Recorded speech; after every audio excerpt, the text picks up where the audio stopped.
In an indication of what could be expected if Egypt ratifies an Islamist-backed constitution, an atheist from a Christian family has been sentenced by a Cairo court to 3 years in prison for insulting religion. The man, Albert Saber, has claimed he is innocent after being convicted for providing links to the anti-Islam film Innocence of Muslims, which set off sometimes violent protests throughout the Muslim world earlier this year. Egypt's draft constitution explicitly weaves blasphemy as a crime into the fabric of the country's most basic legal framework, a fact that has raised fears that the number of prosecutions could escalate.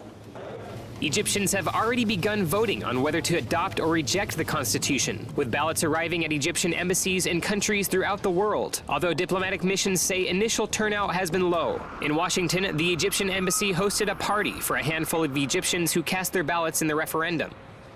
Voting in Egypt is scheduled for Saturday, but the opposition has been calling for a delay. President Mohamed Morsi is expected to announce that the referendum be held in 2 stages, with the second round a week later on December 22nd. Egyptian state media said this was because many of the judges needed to oversee the vote were protesting the document.